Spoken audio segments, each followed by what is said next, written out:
sampai kita menjadi tua, nenek-nenek tua nanti, tetap kamu itu harus mujahadah. Karena Allah Ta'ala sudah menjadikan itu media untuk mendapatkan ridhonya. Walladzina jahadu fina lanahdiyannahum subulana. Barang siapa yang melawan hawa nafsunya. Melawan hawa nafsunya itu terus.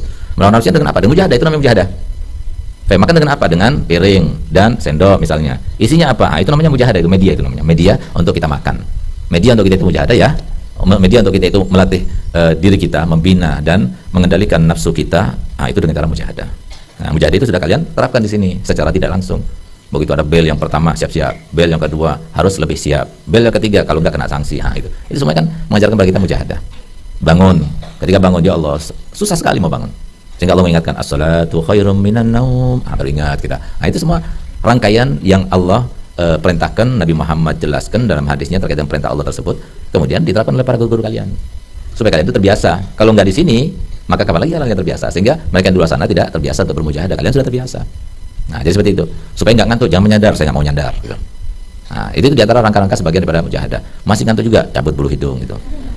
Nah, atau apapun yang dilakukan gitu. Nah, makanya kan tanda-tanda orang itu ke depannya itu berhasil atau tidak itu sudah terdeteksi dari awal.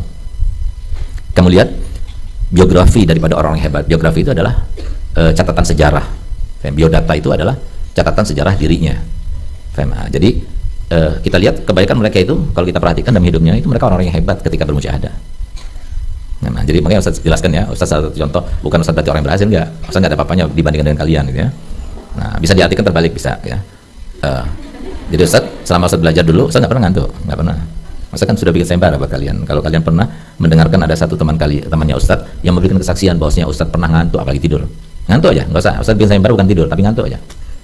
Kayak Ustaz kasih uang cash 50 juta. Atau kalau dia memilih cincin Ustaz yang ini atau 50 juta silahkan. Nah, ini lebih mahal daripada uang gitu. Nah, kenapa Ustaz pakai ditambah lagi harganya memang mahal gitu. Nanti ya, ayo, nggak ada yang berani, nggak ada yang menyampaikan. Ustaz yakin, makanya Ustaz berani. Padahal Ustaz sayang banget sama cincin ini gitu. Ngerti nggak? Ya itu satu pencapaian gitu loh. Sekarang senang kita, bahagia. Ustaz bisa cerita. Dulu waktu Ustaz di Madinah tidurnya 4 jam, 2 jam siang, 2 jam malam.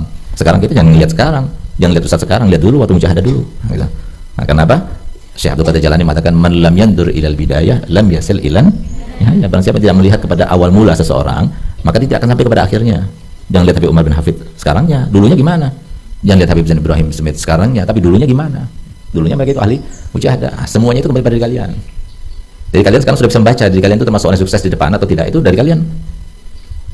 Sementara teman-teman kalian, guru kalian, sahabat kalian, kerabat kalian, orang tua kalian itu sebagai saksi saja. Kayaknya gitu. Seperti Abdul Haddad Saifur Ratib, umur 6 tahun sudah hafal Quran. Kemudian umur 6 tahun sudah sholat seperti sekarang ini waktunya 200 rakaat. Dari umur 6 tahun 200 rakaat. Sampai ketika mau meninggal dunia dia mengatakan seingatku, terlintas berbuat makruh saja tidak pernah, apalagi sampai terlintas berbuat haram. Apalagi sampai berbuat haram. Itu. Nah, tapi kalau kalian nggak meremehkan, ini kan sesuatu yang kecil dosanya. Itu hati-hati. Jangan remehkan. Hargai setiap waktu. Jangan lewat begitu saja kecuali niat. Anak lagi nggak mood nih. Anak pengen majelasan aja dulu misalnya, iya tapi niat yang baik. Anak pengen makan-makan dulu sama teman-teman, iya tapi niat yang baik. Supaya jangan ada cuma-cuma, karena waktu yang berlalu itu harganya itu nggak ada harganya. Misalnya apa? Bisa nggak Ustadz mengatakan kepada orang yang paling kaya di dunia, kalau engkau bisa membalikan waktuku yang telah berlalu tadi 1 menit ya, aku berikan kau dunia dan seisinya. Bisa nggak? Nggak bisa. Oleh karena sebutkan dalam syair, ya doyal a'mar tamdi sabahlalah wa durratuha ta'lu ala alfi durrati. Wahai orang yang suka sabahlul. Siapa sabahlul? Sabahlul itu adalah orang yang tidak mengisi waktunya dengan kebaikan, baik kebaikan dunia ataupun kebaikan akhirat. Itu sabahlul namanya. Yang melakukan sabahlul itu namanya bahlul gitu. Ya. Nah, jadi orang yang membuang waktunya baik itu untuk kemanfaatan dunia maupun bukan untuk kemanfaatan dunia dan bukan pula untuk kemanfaatan akhirat, maka orang itu disebut sebagai sabahlul gitu.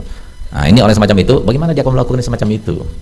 Padahal setiap waktu, setiap detik, setiap menit itu harganya di atas 1000 butiran berlian gitu. 1000 butiran berlian harganya, bahkan lebih daripada itu nggak ada harganya gitu. Nah, bagaimana kalian tuh buang-buang begitu saja? Sampai-sampai Imam Ali mengatakan al-waqtu kasayf in lam taqta qatak. Jadi ekstrem itu sebetulnya.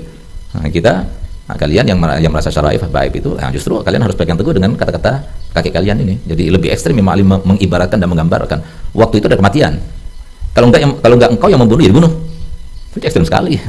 Bukan tadi kan seperti bagaikan per detiknya itu bagaikan berlian 1000 butir, ya kan? Ini enggak. Tapi waktu itu kematian. Kalau nggak gunakan, ya kau mati. Kalau gunakan berarti waktunya itu yang mati karena kesempatannya digunakan. Itu maksudnya. Kalau kamu tidak menggunakan pedang untuk membunuh, kamu akan dibunuh. Nah itu terjadi gitu. Nah, jadi eman dong kalau semua kita tidak menggunakan kesempatan kita. Nah, jadi jangan pernah meremehkan suatu kebaikan. Bahkan Nabi SAW bersabda dalam sebuah hadisnya, dan hadis itu sangat menakutkan. Ya sekarang kita tidak terlalu takut karena kita belum bisa mendeteksi, belum bisa menjiwai, belum bisa menggambarkan dalam gambaran kita, sehingga seakan-akan jauh itu gitu. Sampai-sampai Imam Ghazali yang sudah mendeteksinya dan sudah menjiwainya, sudah bisa menggambarkannya dalam kehidupan pribadinya, beliau menyatakan begini, kalau seumpama ada di antara kalian yang mendengarkan hadis ini lalu tidak bergetar hatinya, berarti sungguh jauh keimanannya. Apa itu? Hadis Nabi yang berbunyi, ma minkum min ahadin. Jelas ya, Rasulullah secara mendetail menyebutkan, ma minkum min ahadin. Tidak ada seorang pun daripada kalian. Siapa? Ustaz, kalian, mereka yang di luar sana, orang tua kalian, kakek kalian, anak kalian, suami kalian, semuanya. Illa wa sayukallimu rabbuh, kecuali dia itu akan diajak berbicara langsung oleh Allah. Walaysa bainahu wa bainahu turjuman. Gak ada perantara, gak ada media. Kita ditanya, Allah yang bertanya langsung. Gak ada Nabi sebagai wakil kita, sebagai media kita, gak ada. Sehingga baliknya orang bingung, dia ngeliat kanan, dia ngeliat kiri kan. Kalau orang bingung di dunia kan gitu kan, dia melihat kanannya, ternyata semua kebaikan yang pernah dilakukan selama di dunia ditampakkan oleh Allah. Nah, semoga kita termasuk yang ditampakkan dan kadang kita bahagia melihat sebelah kanan kita semuanya, taklim kita waktu di pondok, belajar kita waktu di pondok, puasa kita waktu di pondok, tahajud kita, semuanya ditampakkan sebelah kanan. Tapi ketika kita melihat sebelah kiri, semua yang kita lakukan di bermaksiat, semuanya dengan gambarannya, apa yang kamu lakukan di kamar mandi itu, apa yang kamu lakukan sendirian tuh, itu semuanya ditampakkan oleh Allah Ta'ala. Sedih dia, takut dia. Lalu dia melihat ke depan. Ketika dia melihat ke depan, tidak melihat kecuali api neraka yang menganga siap untuk menerekamnya. Lalu apa pesannya Nabi? Fattaqun nar, takutlah kalian pada neraka. Walau bisyikki tamrah, walaupun dengan bersedekah setengah biji kurma lakukan. Maksudnya apa? Apa yang bisa kita lakukan sekarang ini. Jangan biarkan apa yang kita lakukan itu sia-sia. Walaupun itu tampaknya sesuatu yang adat istiadat saja. Tapi jangan biarkan sia-sia. Harus kita isi dengan ibadah. Gimana caranya? Kita rubah yang tadinya sebuah adat kemudian menjadi ibadah dengan cara berniat yang baik. Niat yang baik yang banyak niat. Jadi sekarang sudah niat, makanya kalian itu ketika ditanya, siap jadi istri yang soleh? Siap. Kenapa niat saja? Gitu. Kalau perkara nanti nggak bisa karena kebetulan dapat suami yang begini begitu, padahal nggak ada kebetulan, semuanya Allah rencanakan. Makanya kan kalau kalian ingin menjadi istri yang soleha dari suami yang soleh, belajarlah menjadi istri yang soleh dari sekarang. Niscaya kamu akan diberikan suami yang soleh.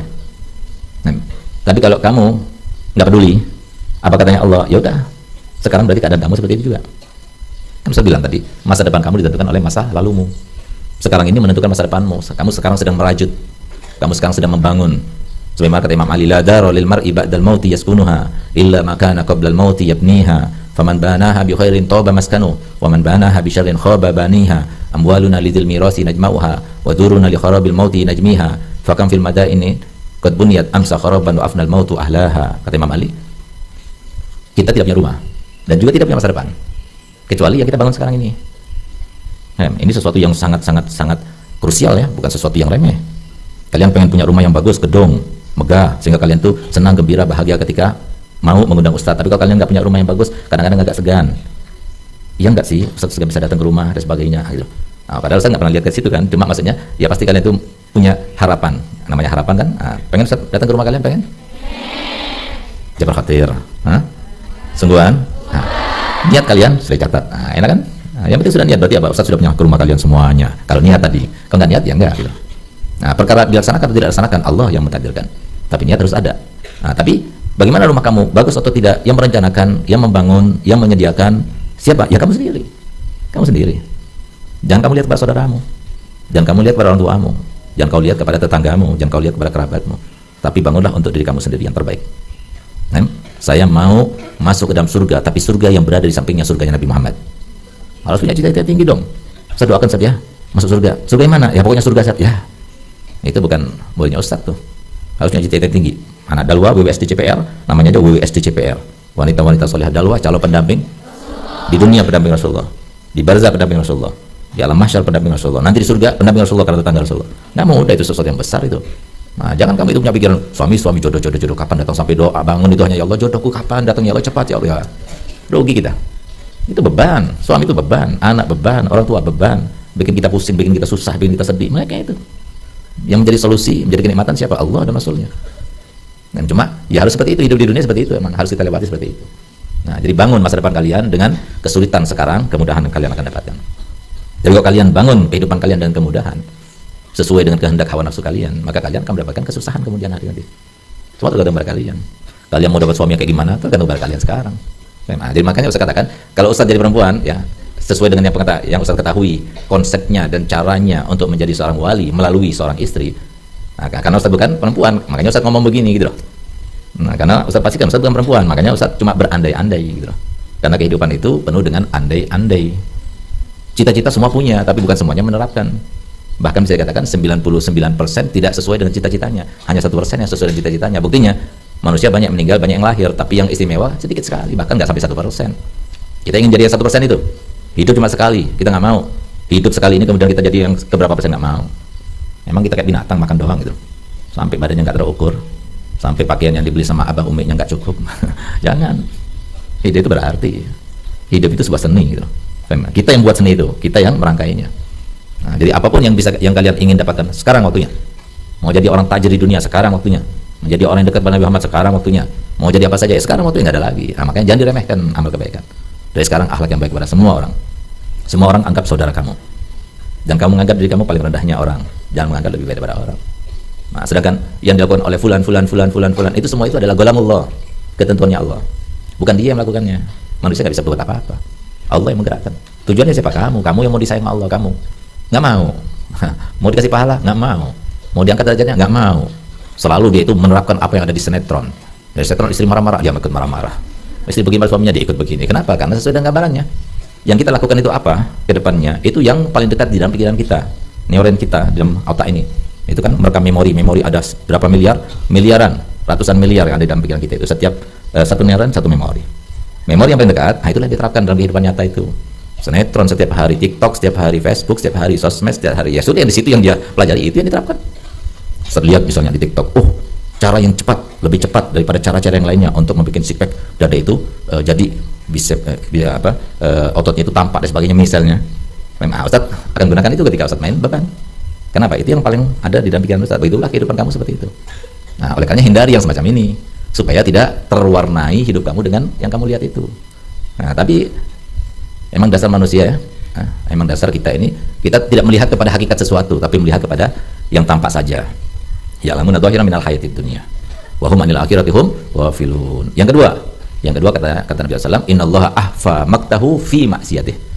Allah menyembunyikan murkanya dalam maksiatnya. Maksiat yang mana? Dosa kecil pada dosa besar, nggak dijelaskan. Bisa jadi dosa kecil itu menjadi sebab kita dimurkai oleh Allah untuk selama-lamanya, naudzubillah. Jangan direndahkan dosa kecil. Kemudian yang ketiga, innallaha ahfa ridahu fi taati. Allah menyembunyikan ridhonya di dalam pekerjaan taatnya. Pekerjaan taatnya mana? Yang mengandung pahala yang besar atau pahala yang kecil, nggak disebutkannya. Bisa jadi pahala yang kecil itu termasuk di situ ada ridhonya Allah. Kita lihat Imam Hasan Al-Basri, beliau itu dengan kebesarannya, sholat malamnya, begitu pula dakwahnya, kebersihan hatinya, mujahadahnya, itu semuanya ketika beliau itu sudah meninggal, diimpikan oleh salah satu muridnya, bagaimana keadaanmu? Apa kata dia? Habis sudah sholat-sholatku ini, lewat begitu saja amal ibadahku, sedekahku, puasaku dan sebagainya. Ternyata yang dihitung oleh Allah Ta'ala dan menjadi sebab Allah ridho kepada saya dan merahmati saya, karena suatu waktu saya itu masuk ke dalam masjid, kemudian aku melihat satu kotoran di dalam masjid, aku ambil kotoran itu, aku buang di luar, karena itu Allah merahmati saya. Imam Ghazali kerjaannya cuma nulis, mengajar dakwah. Suatu waktu ketika dia sedang menulis dulu bukan seperti sekarang nggak pakai masukkan ke tinta. Dulu harus masuk tinta, tulis, masuk lagi tinta, tulis, itu dulu. Sekarang sudah canggih, sesuai dengan pikiran manusia yang canggih, sehingga pulpen tinggal diganti isinya, kalau sudah habis udah pakai terus. Nah, kan dulu enggak. Nah, ketika Imam Ghazali itu nulis, tiba-tiba ketika memasukkan ada lalat yang meminum dari tintanya itu, sehingga dihentikan dulu sementara, dia tidak meneruskan. Nah, karena itu Allah terima, karena itu Allah merahmatinya, karena itu Allah kemudian memberikan anugerah kepadanya, hanya gara-gara itu membiarkan sebentar, biarkan lalat itu sampai kenyang, pergi, baru dia teruskan tulisannya. Nah, jadi jangan pernah merendahkan. Apa yang bisa dilakukan, lakukan. Saya nggak punya amal yang bisa diandalkan, nggak ada. Semua harus punya, dan memang semuanya punya, karena Allah berikan secara adil modal itu. Kamu nggak bisa memberikan sesuatu kepada teman kamu, berikan sesuatu pelayanan, jasa. Apa yang bisa saya bantu? Saya nggak bisa ngasih apa-apa sama kamu, tapi apa yang bisa saya bantu? Doakan saja ya, Anda doakan terus buat kamu. Itu kan sudah pemberian. Setiap orang bisa memberikan anugerah kepada sesamanya. Setiap orang bisa memberikan anugerah kepada sesamanya. Oleh karena itu maka ayo belajar daripada apa yang kita pelajari selama ini, bahwasanya menghadiri majelis seperti ini suatu nikmat yang besar. Hanya karena satu hadir pelajaran saja itu bisa menjadi sebab kita diridhoi oleh Allah, apalagi sampai berapa belajar kita. Setiap minggu kita belajar di sini. Nah, kenikmatan yang kita rasakan sekarang ini, hati kita tentram, tenang, sakinah turun. Nah, itu nggak kita dapatkan di luar sana. Ketika kita melihat sinetron dan sebagainya, itu nggak kita dapatkan di luar sana. Nah, jadi itu maksudnya, tujuannya. Sudah ngerti semuanya? Jadi kenapa kita itu ada tradisi hataman? Untuk membesarkan sebuah nikmat. Jangan kita mengecilkan sebuah nikmat, terutama kalau nikmat itu terkait dengan akhirat. Nah, gitu. Itu sangat besar, bukan kecil, tapi sesuatu yang sangat besar. Tapi kalau sesuatu yang dunia, kecilin, itu diperintahkan. Sesuatu yang urusan dunia kecilin, termasuk kalau kita punya uang, beli sesuatu yang paling mahal. Supaya apa? Mengecilkan dunia. Jangan dianggap sesuatu yang berharga, gitu. Itu maksudnya kecilin. Kalau kita punya dunia, kecilin. Nah, gitu. Tapi urusan akhirat besarkan. Nah, lihat bagaimana ceritanya Habib Alwi bin Abdurrahman Al-Masyhur. Habib Alwi itu adalah anak daripada Habib Abdurrahman, pengarang kitab Bughyatul Mustasyidin. Beliau itu punya kebiasaan ayahnya, kalau sudah maghrib sama isya, itu mereka berzikir. Dari mulai sholat, berzikir sampai sholat isya, azan isya, sholat isya, baru kemudian mereka melakukan aktivitasnya semula, ya, yang kayak biasanya. Tapi maghrib isya mereka nggak melakukan sesuatu apapun. Ternyata Habib Abdurrahman ini dia punya bisnis yang dijalankan sama orang macet, dan lama sudah. Tiba-tiba orang itu sadar, tobat, mungkin hanya mau dikembalikan sama untung-untungnya. Kan suatu kabar gembira, nggak dinyana sebelumnya kan. Ternyata apa? Dari saking euforia gembira itu dirasakan oleh putranya, itu sampaikan pada ayahnya, tapi di antara maghrib dan isya. Begitu sampaikan, maka langsung ayahnya marah. Dan dia mengatakan, apa tidak ada waktu lainnya untuk menyampaikan semacam ini? Padahal ini kabar gembira, padahal dapat uang yang tidak dinyana sebelumnya, gitu. Apa katanya? Sedekahkan semuanya itu. Dan kamu, aku berikan sanksi karena telah melakukan sesuatu yang semacam ini. Setahun ke depan dari mulai besok, kamu jangan ada di depanku. Nah, itu kalau bagi mereka dulu itu adalah sebuah siksaan yang luar biasa, sanksi luar biasa, karena dia harus keluar dari rumahnya orang tuanya. Nah, sampai segitunya hanya gara-gara memberikan kabar gembira terkait dengan dunia antara maghrib dan isya. Nah, jadi urusan akhirat itu besar kan, urusan dunia kecil kan. Nah, urusan dunia kecil, urusan akhirat besar, walaupun dianggap kecil, gitu. Jadi niat yang baik, niat yang banyak, nah itulah yang diajarkan oleh guru kita. Ayo kita baca kitabnya, kita selesaikan. Galam alifrah hafidhullah wa nafa'ana bihi wa bi ulumihi fid dharain amin. Tammat hadhihi risalatu asyiyatul arbi'a.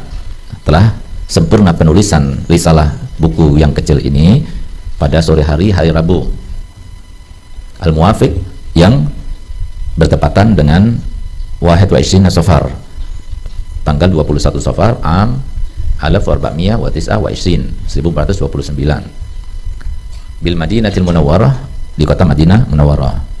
Wallaha as'alu, dan aku memohon kepada Allah, an yakbalha, semoga diterima, merupakan amal kebaikan bagi muallif, wa yanfa'u biha, dan menjadikan kemanfaatan dengan kitab ini, wa an yaj'alaha khalisatan liwajhil karim, dan hendaknya karya ini dijadikan Allah Ta'ala sebagai karena Allah, tidak ada maksud dan tujuan yang lainnya. Wa apa itu? Wa mugaribatan ila jannatin naim, ya, dan sebagai pendekat kepada muallif untuk supaya dimasukkan ke dalam surga An-Naim yang begitu banyak kenikmatan di dalamnya. Wa yahtimalana bil husna, dan semoga dengan kitab ini dan pembacaan kitab ini Allah akhiri hidup kita semuanya dalam keadaan husnul khatimah. Wa yuballighna al-maqam al-asna, dan menyampaikan kami semuanya kedudukannya yang sangat tinggi di sisinya. Wal mashrabal safi al-ahna, dan supaya kita diberikan rasa seperti rasa yang dirasakan oleh mereka, minuman yang sangat murni, yang sangat menyenangkan bagi peminumnya dan pengkonsumsinya. Wassallallahu ala sayyidina Muhammadin, dan salawat serta salam kepada junjungan kita Nabi Muhammad wa alihi, dan semua kerabatnya, washabihi, dan semua sahabatnya, wasallam taslima walhamdulillahi rabbil alamin. Nah, kita bacakan tahlil untuk mereka yang guru-guru daripada guru-guru muallif kitab ini, dan juga semua habaib, semua ulama yang disebutkan dalam kitab ini, kita hadiahkan pahalanya untuk mereka. Abdul zikri fa'alam annahu la ilaha illallah Muhammadur Rasulullah, la ilaha illallah Muhammadur Rasulullah, la ilaha illallah Muhammadur Rasulullah sallallahu alaihi wasallam, la ilaha illallah, la ilaha illallah, la ilaha illallah, la ilaha illallah,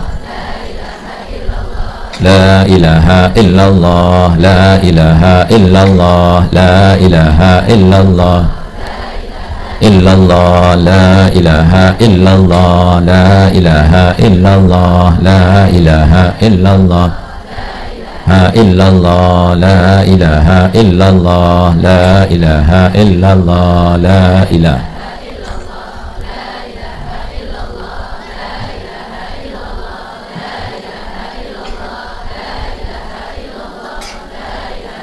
La ilaha illallah, la ilaha illallah. La ilaha illallah, la ilaha illallah. La ilaha illallah Muhammadun Rasulullah.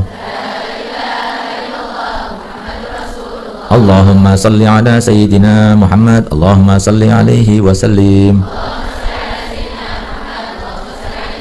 Allahumma salli ala Sayyidina Muhammad. Allahumma salli alaihi wa sallim. Allahumma salli ala Sayyidina Muhammad. Ya Rabbi salli alaihi wa sallim. Subhanallahi wa bihamdi, subhanallahi wa bihamdi, subhanallahi wa bihamdi, subhanallahi wa bihamdi, subhanallahi wa bihamdi, subhanallahi wa bihamdi, subhanallahi wa bihamdi, subhanallahi wa bihamdi, subhanallahi wa bihamdi, subhanallahi wa bihamdi, subhanallahi wa bihamdi, subhanallahi wa bihamdi. Ya Allah, ya Allah, ya Allah. Oh ya Allah, ya Allah, ya Allah, ya Allah, ya Allah. Allahumma salli ala habibika Sayyidina Muhammadin wa alihi wa sahbihi wa sallim. Allahumma salli ala habibika Sayyidina Muhammadin wa alihi wa sahbihi wa sallim. Allahumma salli ala habibika Sayyidina Muhammadin wa alihi wa sahbihi wa barik wa sallim ajmain. Al-Fatihah wa ayatul kursi wa zasamika wallahu ahad wal mu'awwizatin asabakumullah al-Fatihah. Syaitan rajim. Bismillahirrahmanirrahim. Alhamdulillahirabbil alamin arrahmanir rahim maliki yaumiddin iyyaka na'budu wa iyyaka nasta'in ihdinas siratal mustaqim siratal ladzina an'amta 'alaihim ghairil maghdubi 'alaihim waladdallin amin. Bismillahirrahmanirrahim. Allahu la ilaha illa huwal hayyul qayyum la ta'khudhuhu sinatun wa la nawm lahu ma fis samawati wa ma fil ardi man dzal ladzi yashfa'u 'indahu illa bi idhnihi ya'lamu ma bayna aydihim wa khalfahum wa la yuhituna bi shay'in min ilmihi ma syaa wa wasi'a kursiyyuhu samawati wal ardi wa la yaduduhu ma huwa al-'aliyyul 'azim. Bismillahirrahmanirrahim. Qul huwallahu ahad Allahus samad lam yalid wa lam yulad wa lam yakul lahu kufuwan ahad. Bismillahirrahmanirrahim. Qul huwallahu ahad Allahus samad lam yalid wa lam yulad wa lam yakul lahu kufuwan ahad. Qul huwallahu ahad Allahus samad. Bismillahirrahmanirrahim. Qul a'udzu birabbil falaq min syarri ma khalaq min syarri ghasiqin idza waqab wa min syarri nafatsati fil 'uqad min syarri hasidin idza hasad. Bismillahirrahmanirrahim. Qul a'udzu birabbin nas malikin nas ilahin nas min syarri waswasil khannas alladzi yuwaswisu fi sudurin nas majnun nas. Bismillahirrahmanirrahim. Alhamdulillahil alamin. Allahumma ja'al sabab sabaqan fil 'aliyil 'azim. Amma subhanallah bihamdihi wa qulna ya Allah ya Allah ma salli ala nabi sallallahu alaihi wasallam ya masjid mubarak hadiyatan min awasil ramadan azal baqatan syamila wa sadaqatan taqabbala nuqaddimu dzalika wa nahdihi ila ruhi sayyidina wa habibina syafi'ina rasulina Muhammad Abdullah thumma ila arwahi abai ikhwanihim min anbiya wa sallim wa sallallahu wasallam alaihi ajmain thumma ila arwahi kullin sahabati wal qarabati wa tabi'in wa man tabi'ahum bi ihsan ila yaumil thumma ila arwahi al-arba'ati al-a'immatil mujtahidin wa qalbihim fid din wal ulama'il amilin wal fuqaha al muhaddisin wa jami'u awliya'il kauni ajmain wa khususan Nabi Allah Nabi Habib Hasan Ahmad Harun Nabi Zambi Zambi Nabi Ahmad Syahabuddin Qasim Harun Mustafa Harun Rahman Hasid Bin Syahidin Dusun Nabi Muhammad Salim Abdullah Rasul Abdullah Segaf Syarif Mastura Syarif Zainab bin Muhammad Indwan Syarif Ajwariyah bin Muhammad Indwan Akhi Abdullah bin Qasim Harun Nabi Ali bin Rahman Segaf wa ila arwah jamaah Syahih Abu Yasin Muhammad Ali Maliki bi dzikri rahmat Segaf man masyhur hadatsa baqarata sabsi wa ila ruhi Salim bin Abdullah Masyadri Habib Hasan bin Abdullah Masyadri Mahdi Abu Bakar bin Abdullah bin Masyadri Habib Muhammad bin Ahmad Masyadri Muhammad Salim Habib Salim Abdullah Habib Ali Masyhur Habib wa ila ruhi Habib Abu Bakar bin Ali Masyhur Habib Abdullah Muhammad Syihab Muhammad bin Abdullah Haddar Habib Haddar Haddar wa ila ruhi Jami' Sada Al-Balawi ana makana masyadri al-gharbi al-maghrib wa ila ruhi awliya tis'a thumma ila jami' syahid al-wa matala wa talabat al-wa rasulullah wa rahmatullahi ajman wa adina wadikum wa muadina wadikum min Allah tashaum rahmah wa yafir lahum warhamhum wa darajatun jannah wa nasrari man barim wa fi dinil akhirah wa yaj'al qubrahum Allah rawdatan min riyadil jinan wa taj'al qubrahum ورنيران يا حنان يا من لتصل العطاء وإذا زينا عنا اللهم اجبر انكسارنا واقبل اعتذارنا واختم بصالحات أعمالنا اللهم نسألك يا الله بجاه من الله تقضي كل حاجاتنا يا الله تجعلنا إخواننا أهلنا وأولادنا وذرياتنا وأمنا وطلباتنا وطلباتنا من علماء العاملين والدعاة المخلصين والأغنياء في المسلمين ولا سبب في يوم الدين محفوظ بجعل فتن ما ظهر منها ما بطن في الدنيا والدين المتخلقين بالسيد المرسلين مساكين من هداية رب العالمين مفتون على فتر أفير فحكم الدين على تفسير تأويل ما فسد من جمع الأمراض والأسقام من أمراض البيئة من طلب امرأ صنع عمله من يطلب شفاعة النبي ومحبة النبي ورؤية النبي وصم يقدر تماما في الدنيا قبل الآخرة على هذه يكون صالحا ولا من صالح الفاتحة.